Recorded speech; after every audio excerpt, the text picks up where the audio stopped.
What's up, y'all? You know what it is when you see myself along with the executive producer, Cool Sam.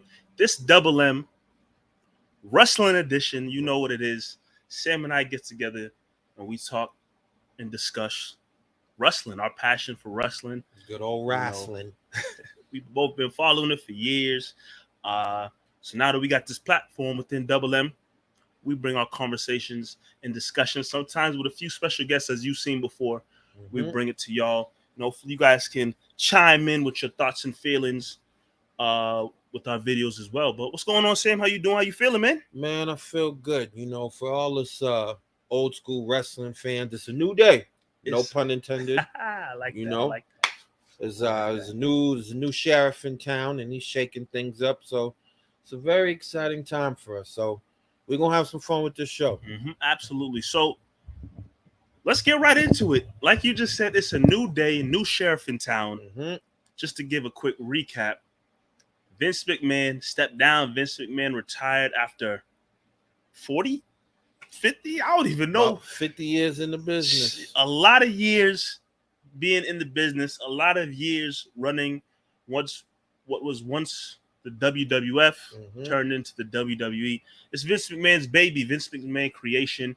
Um, and for the most part, and I say this very respectively, people thought Vince McMahon was going to be running WWE until the day he was no longer with us. I'll put it like that.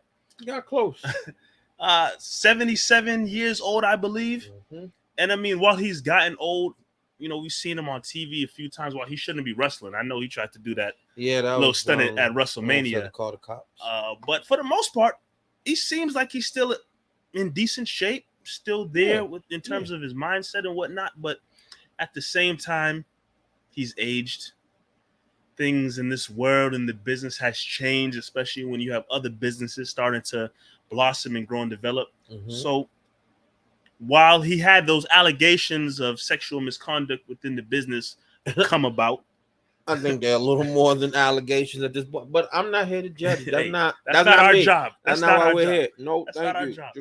While those, I'll say it again, allegations came about, just that compiled with the fact that he is getting much older, he found that this time was the time where he wanted to step down from being the CEO of the company and retire. And Vince McMahon is no longer in charge of WWE. He still has ownership in terms of, being the creator and founder and whatnot. But he's no longer director of creative. Nope. No longer has his hands in talent relations. Nope. He's not involved with any of that. And everything has been transitioned over to Stephanie McMahon. Yep. Nick Khan, I believe is his name. And now Triple H is the head of creative. What a transition that it's been. To be honest, it's what should have happened a long time ago. Okay. The business was rapidly evolving, and Vince couldn't keep up. I'm sorry that he had to leave under such circumstances. I guess would be the word we'd use. It kind of overshadows all the great stuff he's done for the business, not just for WWF/WWE, but for wrestling in general. People call him the father of wrestling. Wrestling definitely wouldn't be what it is today without him. But, there are certain things in life that are bigger than wrestling, and he got his hands caught in the cookie jar, proverbially. Yeah, cookie jar. Yeah, and it was when you couple all those things together, it was time for him to go. The lucky thing for us is he had the perfect successors damn near living under the same roof as him. They knew the business. His daughter grew up in the business her whole life. His son-in-law, former wrestler, has been the COO for years. Wrestling is a part of his life as much as anybody. And Nick Khan has worked with Vince closely for years now too. So the WWE is definitely in good hands, and they made that very, very apparent from day one of the new regime, which would say was SummerSlam. I believe right around SummerSlam is when the new regime really took over and really kind of kicked off things. And I got to agree with you for sure. You couldn't have asked for the business to fall in any better hands than, Nick Khan, who obviously has been around the business for a long time with Vince, and then Stephanie and Triple H.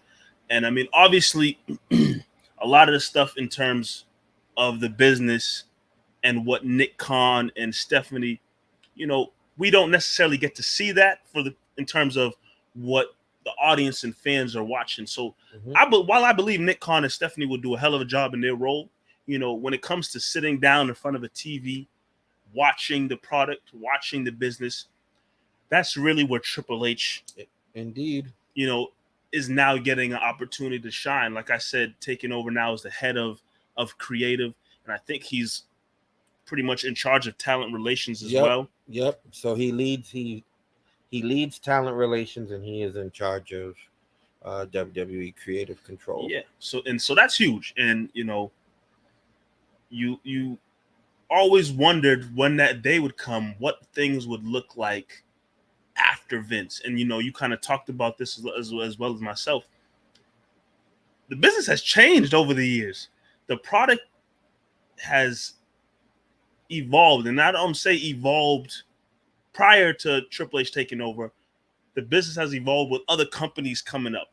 AEW, you had TNA for a while, you got Ring of Honor, you got New Japan, you got all these other businesses out there, these companies.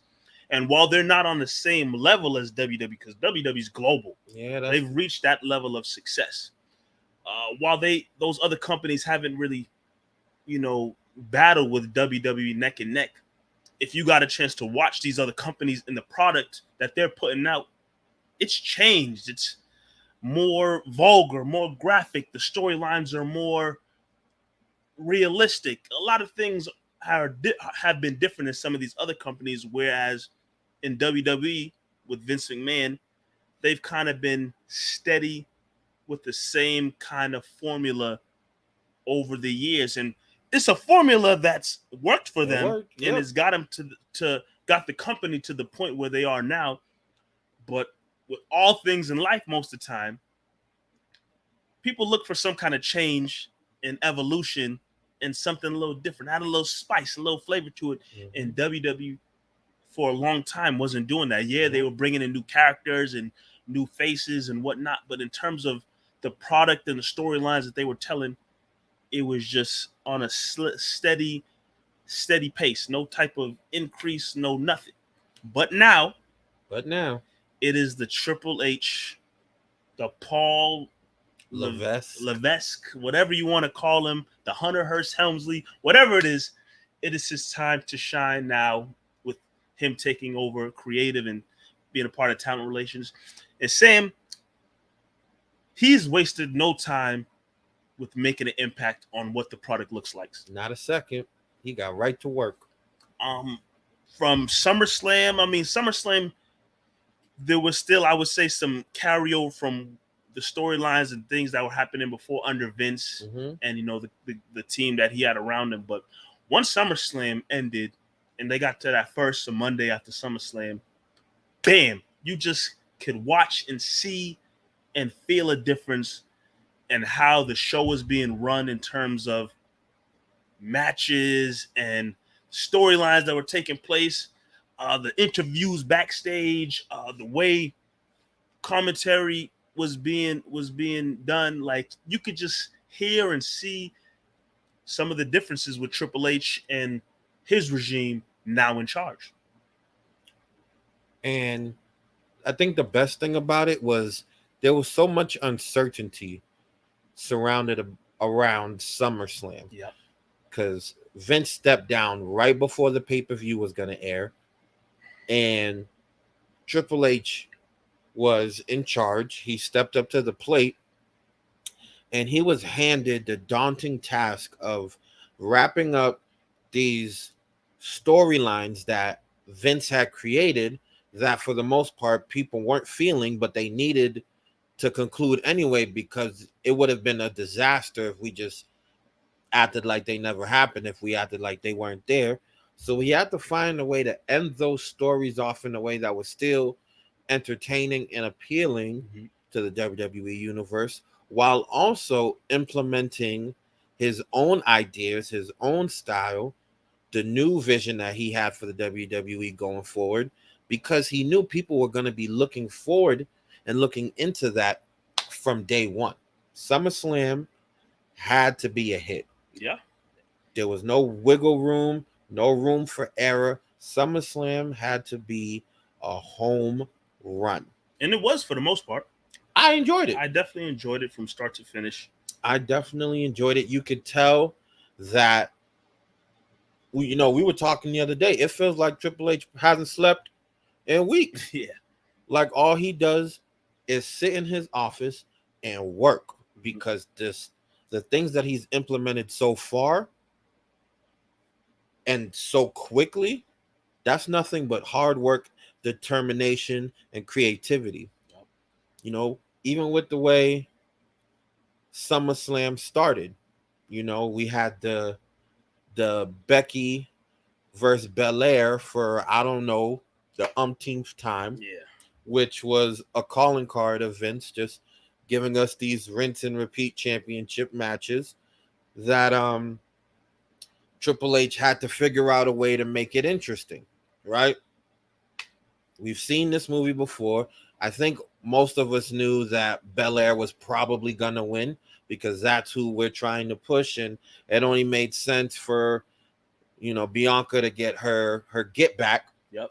at SummerSlam for what Becky did to her at SummerSlam the year before. Yep. That embarrassing 26-second match that I hate to bring up because it was a travesty on many fronts, but it happened nonetheless. So we knew Belair was gonna win. So a lot of times it's hard to get excited for a match when you feel like the outcome has already been. I mean, of course, the outcomes are predetermined, but when they make it so obvious that it's predetermined, it's like watching a movie and they tell you how the movie's going to end in the first 5 minutes of the movie. It makes you uninterested in watching the rest of the movie. Yep. What did Triple H do? They put on a good match. Instead of Becky doing what she usually does, she hugs Bianca, she shows her a sign of respect. Then what? Boom.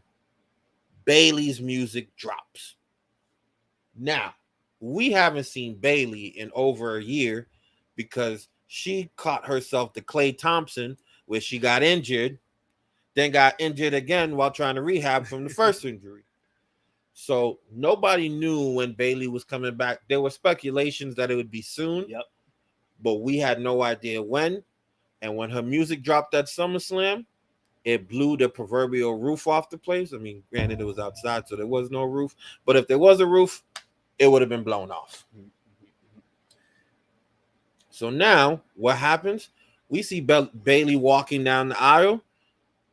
Bianca, she's excited to see her. Hasn't seen Bailey in a while. Bailey has to keep up the persona that she had before she went away with injury, which was, this is the new Bailey, the more confident, less caring about the fan perception of her Bailey. So she's walking down that long ramp, Long as hell. and then you hear someone else's music drop. And then there's mass confusion because it sounds like Dakota Kai's music. Now, Dakota Kai was someone that wasn't even signed to WWE anymore. She was a huge hit in NXT. She was a NXT Women's Tag Team Champion twice. Had a lot of success with Raquel Gonzalez, who is also somebody who's getting pushed right now.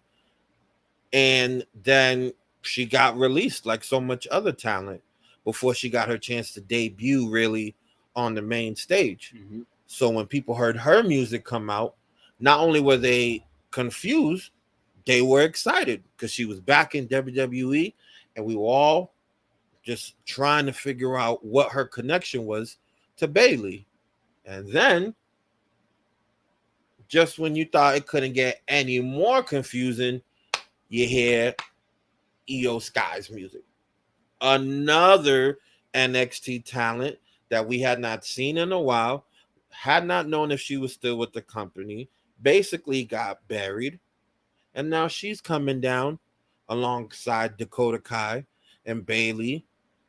And you can tell they formed this new faction out of nowhere that no one had heard any rumors about. It must have been done last minute because usually when something big is happening backstage, somebody leaks It something. leaks somehow, some way, for sure. I didn't hear a mother flipping thing about them. Yeah. You know, I thought we were never going to see Dakota Guy again, right? So now you have the three of them enter the ring with Bianca. Bailey's on the mic doing excellent promo work. Heel Bailey's way better on the mic than face Bailey. Absolutely. So now there's a confrontation. It's looking like the three of them are going to jump Bianca. And who comes to Bianca's aid? One-armed Becky Lynch. Yep. Because now that Becky has respect for Bianca, she stood side by side, so no physical altercations went down. Boom. Right out the gate. Unexpected. You got a face turn for Becky for whenever she gets back from that I think it's a separated shoulder. Yep, I believe so. So when she gets back, the fans are going to be happy. She's going to get an amazing pop.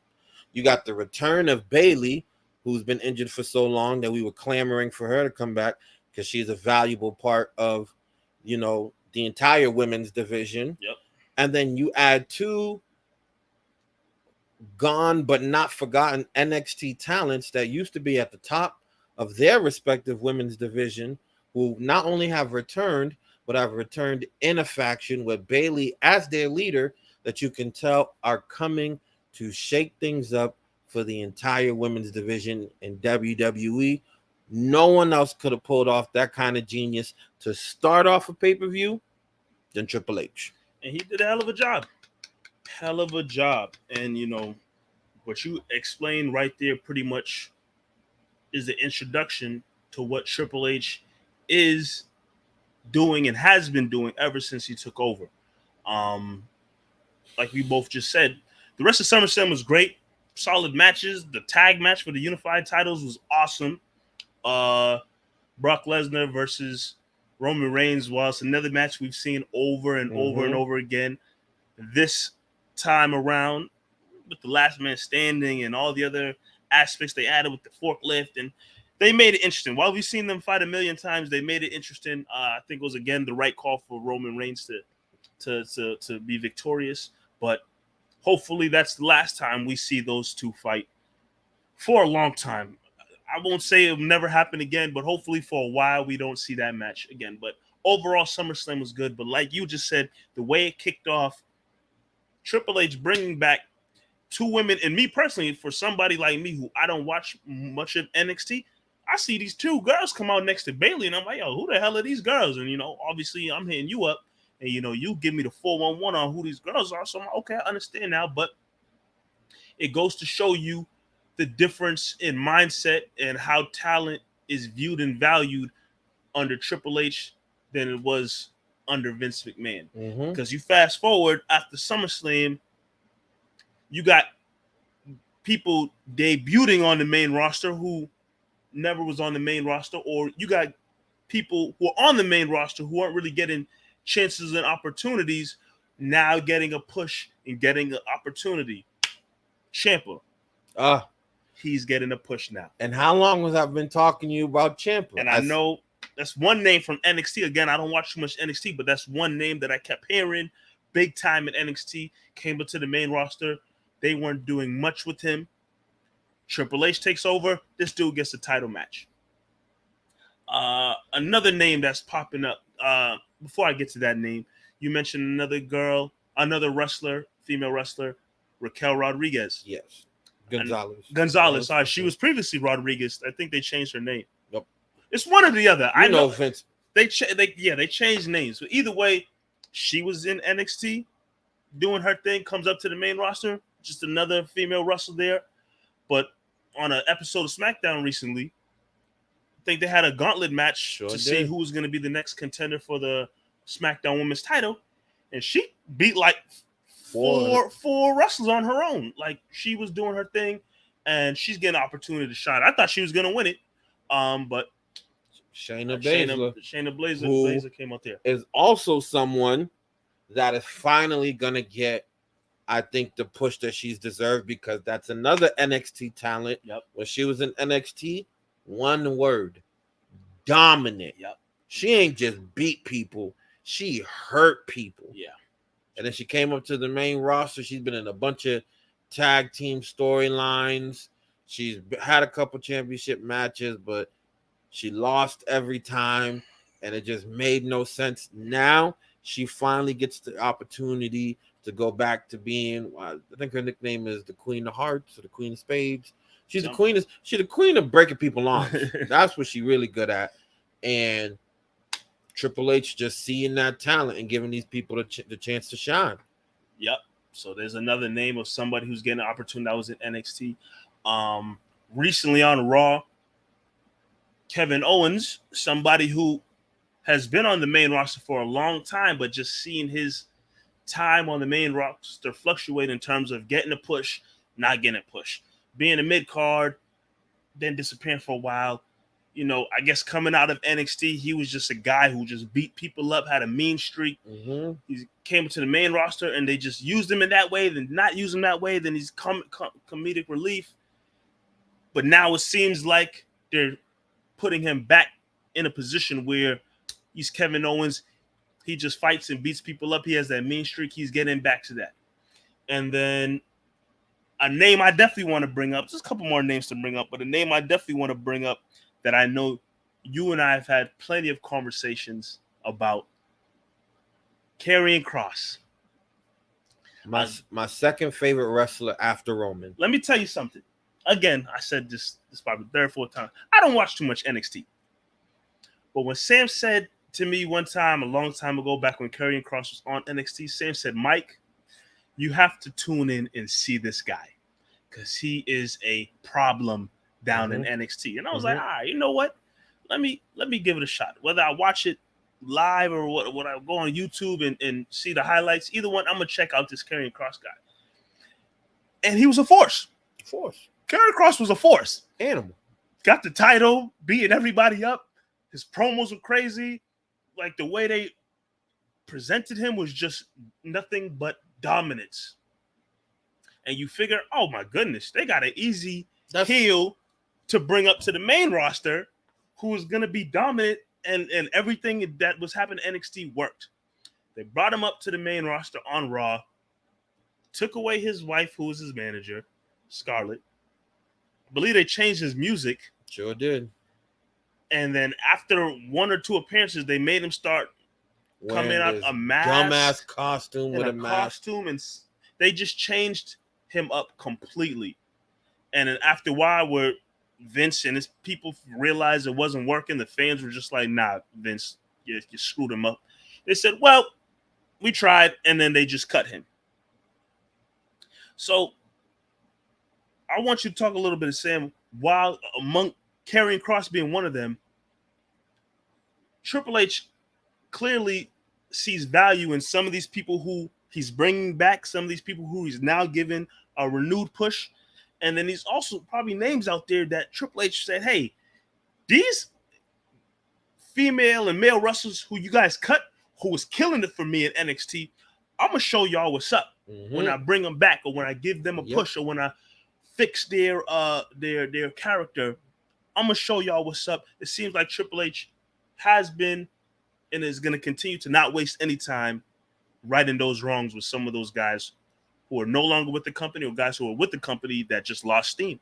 Yep. I think the reason it's worked so effortlessly for Triple H is because a lot of these talents were his talents. Yep.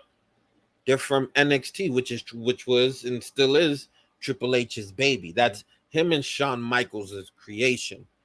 Triple H was someone, he went out to the indie scene and he took a look at these wrestlers, and he didn't follow the stereotypical mold of superstars that Vince had kind of laid out for the last 30, 40, going on 50 years. He went out and got international talents that blew up. You got your Shinsuke Nakamura's. He's been, on the main scene for a few years now, has had a couple intercontinental and U.S. title runs, was even a tag champion one time. Been pretty consistent. But he was huge over in Japan. Vince really never had that burning desire to go out and bring over, talents that were huge Yep. in other promotions. He was always someone that loved his homegrown guys, his Mm-hmm. Stone Colds, his The Rocks, Yep. his Undertakers, his Triple H's, his Shawn Michaels, Yep. the guys that didn't blow, even if they had little brief stints in other promotions, They came through the WWE system. and they blew up there, Yep. and they never went anywhere else. Every other promotion, they had no, they didn't give a damn where you was before. If you were willing to work for them now, they'd bring you along. But Vince had his pride. He had his code, and he stuck to it. Triple H had that eye for talent because he saw the way the wrestling game was evolving. Yep. And he knew that eventually the WWE universe was going to want to see some new faces, some fresh storylines. Mm-hmm. We, even during the Attitude Era, there were so many mid to mid card to top ranked superstars that you could mix things in. You could mix Triple H and Stone Cold with and The Rock and The Undertaker and Kane and Shawn Michaels and a little earlier than that you had Hitman, and you had Kevin Nash, you had Big Show, all these people that were legitimate title contenders, the Chris Jerichos of the world.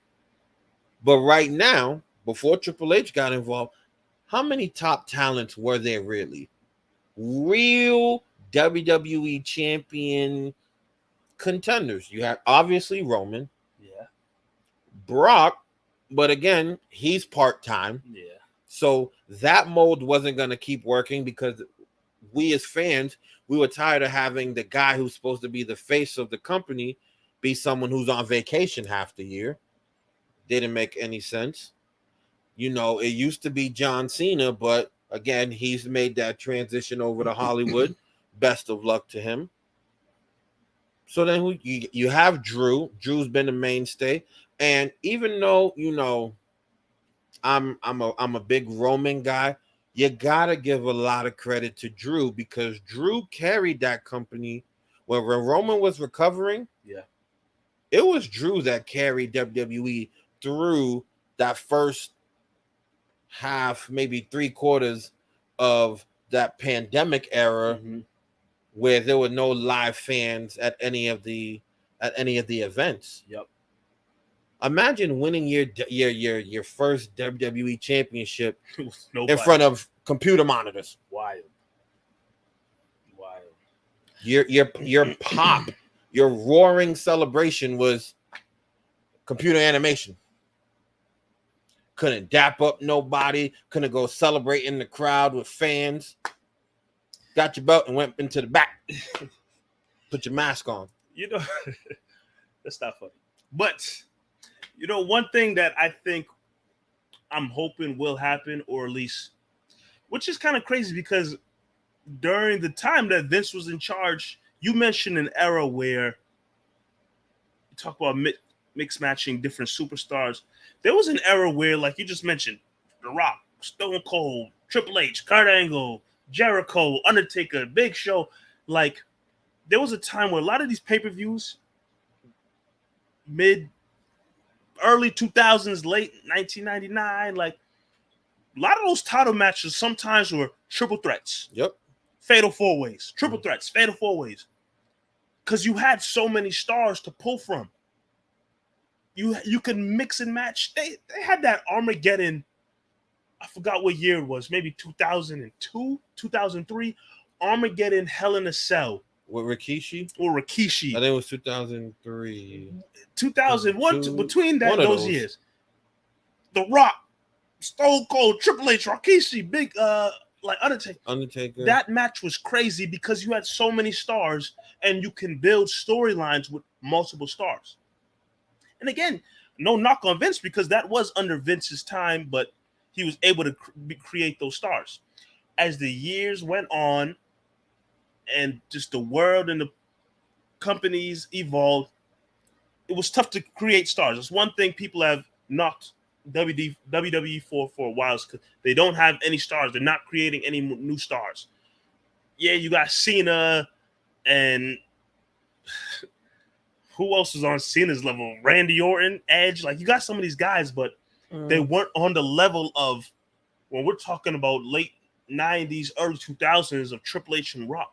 So as years went on, all these pay-per-views are one-on-one match. In WWE, they tried once in a while to put these fatal four-ways or elimination chambers, but I think if you really notice, sometimes when they do these fatal four-way matches for the title or these elimination chamber matches, they sometimes throw in some random dudes who you're like, no chance you of have winning. no chance and no business even being in these storylines for this title match. They just need an extra guy to have it in Need match. a body. I feel like there was one year R-Truth was in an elimination chamber match. Absolutely was. And you're like, for what? What is R-Truth doing in an You're elimination chamber match? You're not going to win. But I say that to say, I feel like the way Triple H is trending with this new era, we're going to get back to a time similar to when you can pull for multiple stars. Because you still have some of the carryover guys that were there from Vince's time.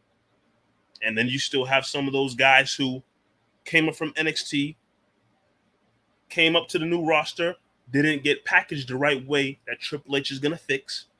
And then on top of that, you have guys who got cut, who didn't get a chance to really do anything, who now Triple H can hopefully bring back and recapture some of that magic they previously had. So Triple H can take this company in literally a brand new direction. And it's something that fans have been asking for a long time. And it's so natural to him. Mm-hmm. You know, it's like, this seems like it was what he was destined to do. Yeah. You know, and you can even hear it when you get reports from like the morale in the back. Like, superstars are excited for this new regime, you know, because they know there's going to be more opportunities. Yeah. Now, you're going to see fresh faces in the locker room, people that you had built friendships with, going up and down the road with, that got released, that you missed seeing and you thought they should have never been let go. Triple H is bringing them back. That's making you want to do your job even more, making you want to go out and put on a better show with these fans. People that you built chemistry in and outside the ring with. Now you have these new storylines that are captivating us, you know, and it's going back to the WWE of old / WWF, where you get small little Easter eggs, you know, where they're not throwing the whole storyline out at you at one time. It's slow storytelling, slow building. You know, you have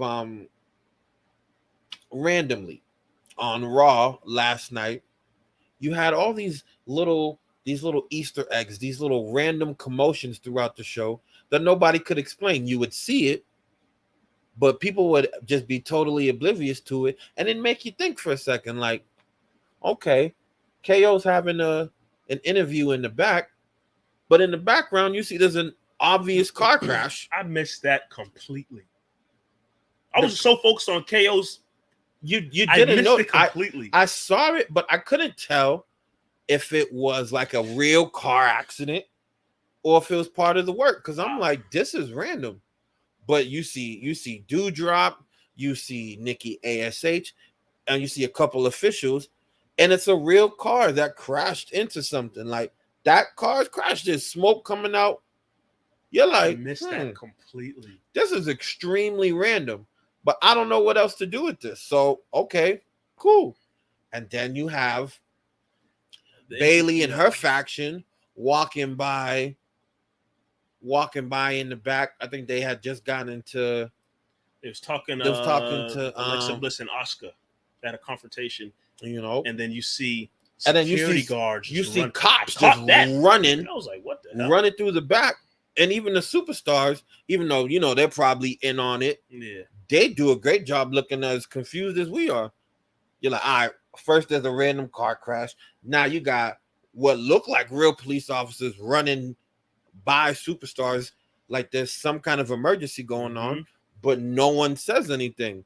So the show's going on, but in the back of your mind, you're like, nah, what the hell's going on here? Not in my mind. I missed it all. Except that. What is this? Is something weird. But you know what? Because it's been so long since WWE's done anything where they threw these little hints at you or these little foreshadowings of something to come, that you almost kind of forgot that they ever did that. So you don't make anything of it. You're like, well, if it's an emergency, we'll hear about it later, or let me go check Twitter, see if somebody knew something.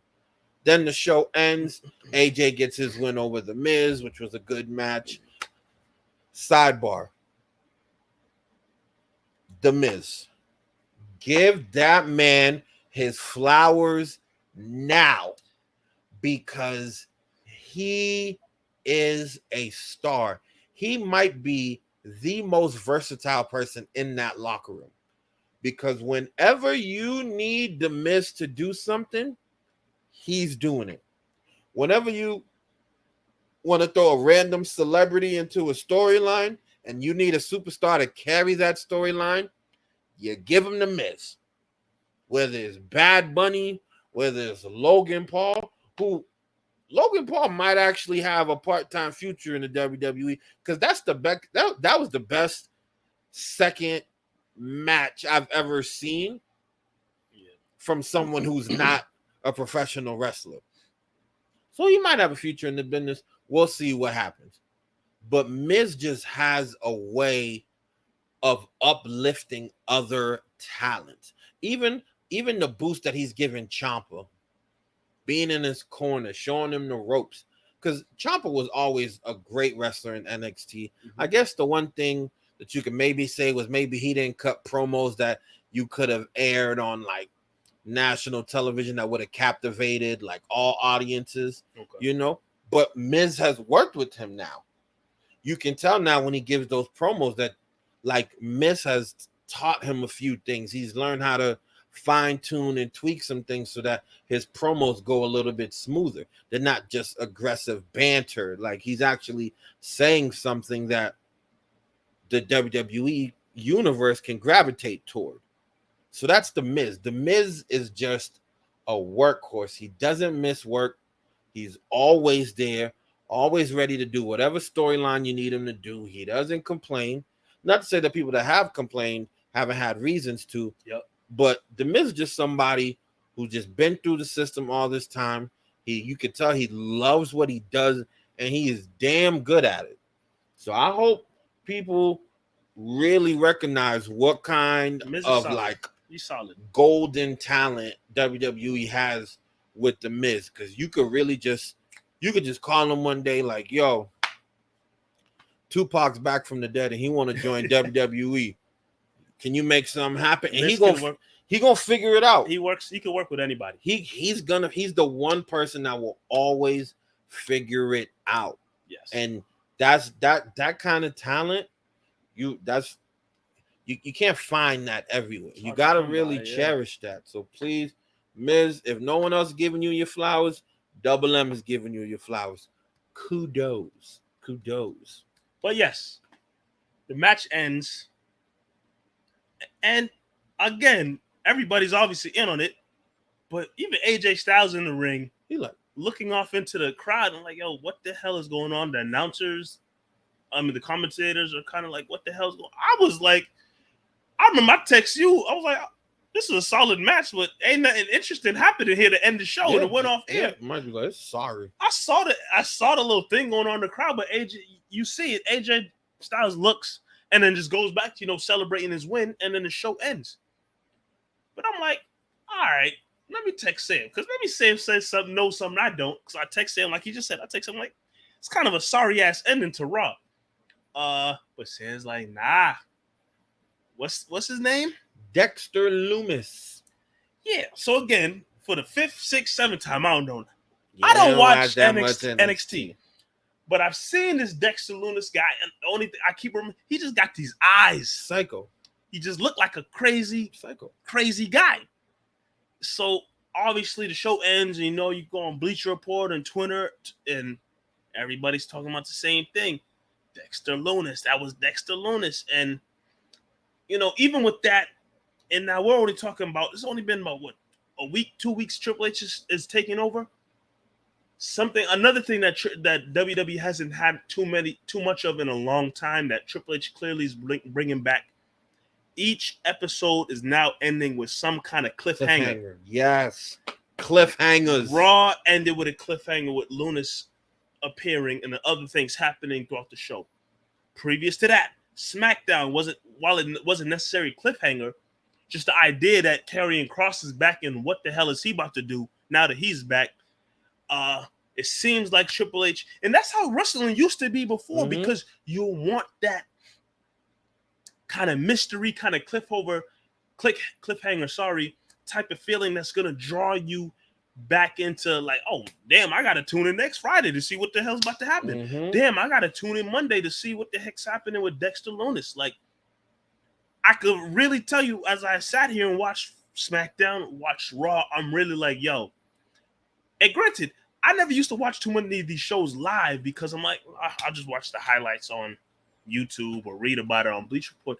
Now I'm a little bit back to the feeling of, okay, I need to watch live to catch these random things that's taking place. Because, I mean, yeah, you can watch it on YouTube after you hear about it and see the tweets about it, but it's another thing to see it live and you're like, oh snap, like, oh, he popped, okay.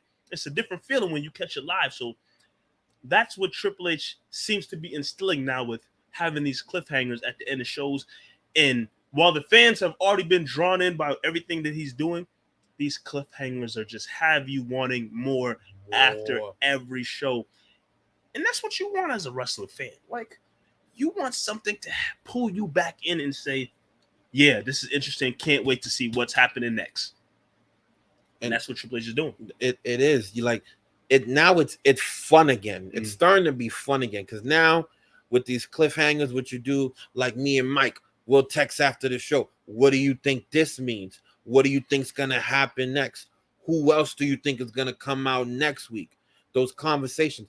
The show ended at 11, but the buzz still there for another 30 minutes, another 30-minute hour. Twitter is still going off. In this age of social media, like Raw was the number one trending topic till that very next morning, because that's how much buzz was still carried over. Because again, it's been so long since we've received quality product like this that people are genuinely excited, making their own fantasy conclusions about what each new thing that Triple H has implemented could eventually mean. You know, Dexter Lumis is somebody that was, when he was in NXT, he was a part of The Way, which was a faction that had Johnny Gargano, aka Johnny Wrestling, who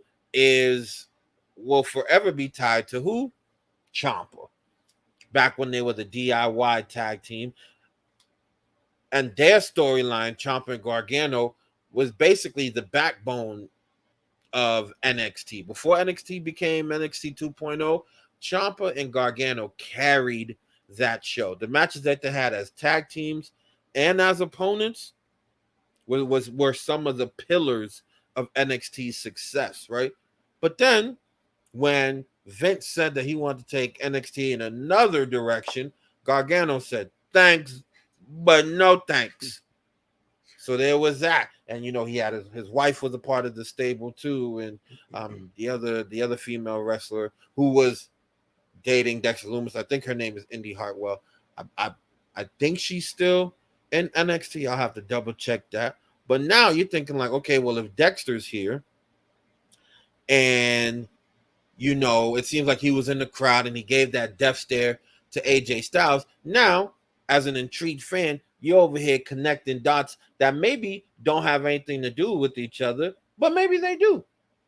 That's the fun thing about it. Now you're like, okay, Dexter Lumis used to be in The Way with Johnny Gargano. Johnny Gargano and Ciampa used to be a tag team. Dexter Lumis came out during AJ Styles' match with The Miz, and The Miz is the protege to who now?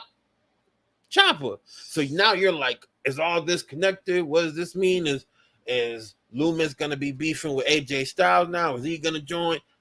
All that, look at the conversations we can have now that crazy. Triple H is giving us stuff to talk about.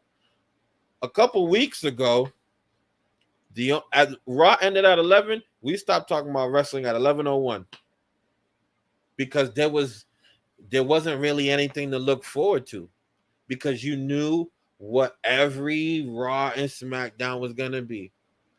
The Usos were gonna come out. They were gonna fight somebody, because the Usos just fight every Tag team. They fight every tag team. They win. They don't lose. Roman comes out once a week, cuts a promo about the bloodline being the best. Drew talks about how he can't wait to fight Roman and take the belt. So, two things I want to say for sure. Two things I definitely want to speak on. One, again, me and Sam are just some casual wrestling fans here doing a show talking about what we watch and what we're witnessing. One would think, even when Vince McMahon was there, you have this company, you have Triple H, who's your son-in-law, everybody's clearly working together. You would think that NXT storylines can easily transfer over to the main roster, and there's no need to change characters, break up factions, split up tag teams. They can just transfer over to the main roster, because obviously NXT is great, but like, it's another thing to be on SmackDown and be on Raw, primetime TV and whatnot. And while here and there they did with some guys, for the most part, you're on NXT, you try to get over to Raw, SmackDown, and it's just no type of connection, similar to what we saw with Karrion Kross, other guys who have fallen through the wayside, Keith Lee, another name. Oh, God. You thought Hit Row was like... Oh, God. You would think that these factions, these tag teams, these wrestlers who have success on NXT go from Triple H and Shawn Michaels and everything they're doing, easily transfer over to the main roster with Vince and Bruce Pritchard and all the rest of these guys. But for some reason, that connection wasn't happening. That's one thing I want to say. But it seems like now, with Triple H kind of in charge of everything, he's going to make sure that, one, those old NXT things that you may remember, y'all going to remember what's going on the main roster now. Now, I mean, obviously, he's going to have his hand on the current NXT 2.0 and make sure that, similar to what I just said, things that are happening at NXT 2.0 will transfer over to the main roster. That's one thing I want to say. Second thing I want to say, it kind of brings back to what we talked about earlier.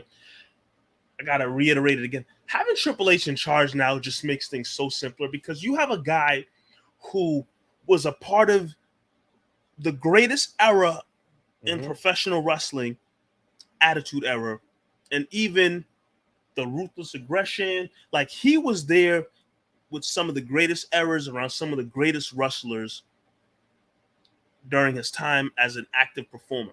And then you fast forward to even the years he wrestled here and there part-time to currently, he's not wrestling anymore. So now you're talking about a guy who sees what great storylines and great wrestlers and all of that and great creative looks like. And now you have a guy who also understands like what the social media aspect in this current climate is. And you put those two things together with his mind, with the team that he has around him. You should be expecting WWE to do some great things over these next several months, next coming years, as long as Triple H is running the show with his mindset and everything he knows and understands. Like, this might be another damn near golden era. Will I say we'll see another Attitude Era or anything? I won't jump that far. But I feel with Triple H's knowledge, he has the perfect formula to put WWE back on a pedestal where it's like, yeah, we're WWE. Any other company, good luck. Good luck. But like, we cream of the crop up here. Those are two things I definitely wanted to mention. And I think it came at the right time, because, not to say that AEW was competition. I won't say that, because WWE just had such a head start against any wrestling promotion that there was no way any other promotion could really be competition. But I tell you what, AEW was putting out some quality product because Tony Khan got it. He was like, well, I see what everybody don't like about WWE right now. Let's just do it over here. Hey, you tired of that Mickey Mouse cookie cutter stuff over at WWE? Well, we'll let you say ass and bitch on our show, and you could come have fun over here. Like the stuff that TV 14 thing that WWE finally allowed us to get back to instead of being PG this whole time. AEW started off like that. You know, they took that model that WWE had from the Attitude Era and before, and a little bit of the Ruthless Aggression era, and they brought it back. They literally by taking some of those superstars. Yeah. So Triple H coming in now, I really feel like he sent a warning shot to AEW. He said, "Listen, let me show y'all who the originators are. Exactly. You can copy it, but it ain't the same." And let's be honest, it's not. It's really when WWE is on their game, they really are untouchable. Yeah. They just have too much. It's too much. Too much behind the machines. Too much behind the machine. It just works so well. And Triple H got that because Triple H understood that this isn't an ego thing. This isn't an ego sport. Obviously, everyone has an ego, and you know, when you're a wrestler, you're gonna have an ego because you want to. In any sport, you want to go out there to be the best. But when you're in charge, when you're the head of a company, when you're in charge of putting out a good show, you have to know when to put your ego aside to do what's best for the company. Vince never did that. Nah. Vince said, I've been doing this longer than anybody, and it looks like it's still working, so why change?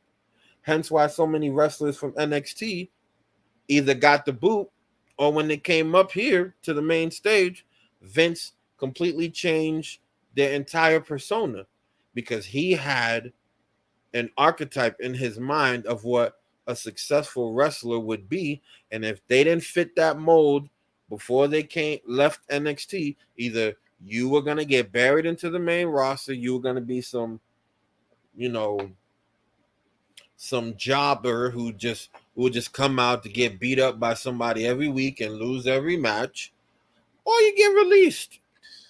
You get released. And the fact that so many people that got released by WWE have gone on to other promotions and have been instant hits just goes to show you, like, if that was Triple H that had been in charge, they would be superstars over here. Swerve from Hit Row. How you remember how we were talking about Hit Row?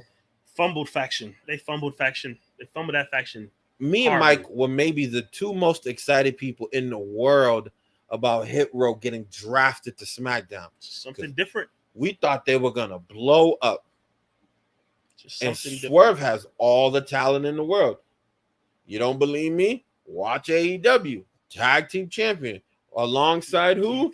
Keith Lee. Someone else that the man was a double champion in NXT. First ever simultaneous NXT and North American champion in history. He's the only one to ever do it. Only one that ever did it. Fumble. Then you bring him up to the main roster. Now you're calling him Bearcat. What the hell is a Bearcat? I know that's in reference to, you know, someone, but why? He didn't need to be Bearcat to win them 2 belts in NXT. Dominant. Dominant. And then you turn him into a joke up here. Then he's gone. Instant success in AEW. And that's not to say that every single person is going to become a star. Like, sometimes it works, sometimes it doesn't. But it seems as if over the last couple of years, Vince has fumbled guys and girls who you have this, I won't call it really a minor league division, but you have this other brand, developmental brand where people are behind these stars. And just because they're not, your guys they're not on your shows, Vince felt as if, they couldn't transition over to the main roster and have the same level of success. Like, people who watch NXT, for the most part, I mean, maybe I'm different, but for the most part, they watch NXT, they watch SmackDown, watch Raw. Like, they watch it all, Vince, but it don't even matter anymore because Vince is no longer in power. Thank God. We are now officially in the Triple H era, and so far, 2 thumbs up, 4 thumbs up. That's what we're seeing. But one thing I definitely want to bring up before we get ready to wrap things up, looking ahead now, we talk about the bloodline. We talk about Roman Reigns. What is he, 700 plus days as champion? There's going to come a time where he's going to lose one or both of those belts. Upcoming pay-per-view or whatever they call it now, premium live event, Clash of Titans taking place in London, I believe. Across the pond. Across the pond. Clash of the Castle. Clash of the Castle. Clash at the Castle. Yes. Where he's taking on, right now, he's taking on Drew McIntyre for the belts. Now, I say right now because, like I said, you had an episode of SmackDown where Karrion Kross emerged. He attacked Drew. He kind of gave Roman the warning sign with the TikTok and the watch thing, which I love. It was great to see. Could he somehow insert his way into that match? It remains to be seen. Like we've been saying the whole show, cliffhangers from Triple H. But whether it turns into a triple threat match, whether it stays one-on-one with Drew and Roman, I'm going to ask you straight up, Sam, is Clash at the Castle where Roman Reigns loses the WWE Unified Universal Heavyweight Championship? You just talked about earlier, Drew McIntyre carried the company during some really slow times. He did. And most people say he deserves I believe that Drew deserves a run. He does. Is Clash at the Castle where that run begins? You know me. You know at this point I'm basically Samoan.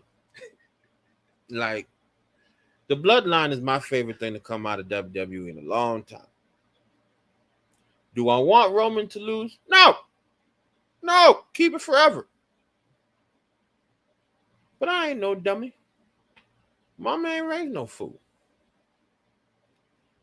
Clash at the Castle is Drew going home with the gold. Woo! Drew going home with because at this point, what I think is going to ultimately happen, I think they're going to, I don't know if this is a word, de-unify, but they're going to have to split those belts up. They have to. It's a must. They're going to have to split those belts up. Now that we have so much incoming talent, the only way they don't split those belts up is if we get rid of the brand splits and it really goes back to Attitude Era days where you can see anybody on any day. But as long as there's brand splits, you're going to need 2 heavyweight belts, right? Roman, the last 700 days, has not only been dominant, but he's been historic. There's only, I believe, 5 wrestlers in history that have had title runs as long as Reigns. And it's, it's the Mount Rushmores. It's the Hulk Hogan's. It's the Bruno Sammartinos. It's the Bob Backlund. Who else was it? I can't remember the other ones. But it's been a historic run for sure. Historic. And this bloodline storyline has just been excellent. The unifying of the 2 belts with him beating Brock, finally finishing that saga with Brock. but still doing it in a way where like he beat Brock. Excuse me, he beat Brock, but he didn't bury Brock. And that's what WWE was failing at recently. People were losing in championship matches and then never being heard of again. Cesaro. You mean Claudio now that he's, I mean, like you'd lose to Roman and you'd literally lose to Roman and then you might end up in a new promotion. Daniel Bryan, Cesaro, Samoa Joe. Oh my gosh. Like they just got buried. Like WWE just didn't want you no more. Yeah. Roman beat Edge and Daniel Bryan. Daniel Bryan is now Bryan Danielson in AEW. Edge left, came back with this Judgment Day thing, which I loved, and then he's not the leader of that no more. That's another show for another time because y'all don't want me to go on that kind of tangent about how they messed up the Judgment Day. If Triple H was in charge, Edge still runs the Judgment Day, and the Judgment Day is giving the Bloodline some cause for concern as a top faction in the WWE. Adding Finn Balor, Rhea Ripley over here putting guys in them leg locks and smiling when they're passing out. That's whatever. But no, that got messed up. So whatever. But I think they're gonna have to break up the belts. I don't know if it'll happen before Clash at the Cap, but I just know that Drew going home with one of those belts. Why? Because the last time Drew won his belts, again, who was in the front of? Nobody. Now we're crossing the pond to his home. He's owed a title run. And the kind of pop that Drew is about to get when he gives Roman that Claymore and that ref counts 1, 2, 3, that place is going to erupt like Woodstock 99. Woo! What a crazy documentary. But anyways, I think he'll lose the belts to Drew at Clash at the, and then I think Roman will go on a bit of a hiatus. I think it'd be best if he goes on hiatus, comes back, still the same type of persona, but as a face. Because he still has he's actually liked a lot more now. People love him. As this persona. Maybe however he comes back, he'll come back loved. As long as I think the best way to take the belts off of Roman is to make it a triple threat match, but have Drew pin Karrion. Because Roman loses, but Roman doesn't get pinned. Then Roman goes on his hiatus. He comes back in a few months, demands his title shot. Why? Because he never got pinned. He never technically lost. He wants the gold, sucker. I think that's the best way to do it. That's that because I just can't. Even though I know Drew is gonna win, in my mind I just cannot picture him pinning Roman. It just doesn't. He's not the guy to do it. It's the person to pin Roman clean. Sam, you know who it is, listen. And he gonna bring back the winged eagle belt. Sam, you know who it's gonna be. Sam, listen. It ain't the American dream no more. We gonna pull a Triple H and leave this on a cliffhanger. All right, because we want to talk about the Judgment Day. And just a quick thing about the Judgment Day. I don't know if Edge gonna break that faction up, but I'm gonna save that. The person that pinned Roman Reigns, I think we on the same page with that. Roman Reigns losing can happen to two people. One person you named, the other person, we gonna save it. I'm gonna put it like this. Continue rocking with Double M. Continue rocking with Sam and myself. Shout out to our brother Marv. Yes, sir. It's Double M to the move. More content to come. Be on the lookout. You know what it is. Appreciate y'all watching and listening. Make sure you continue to tune in. We out. Double M to the moon.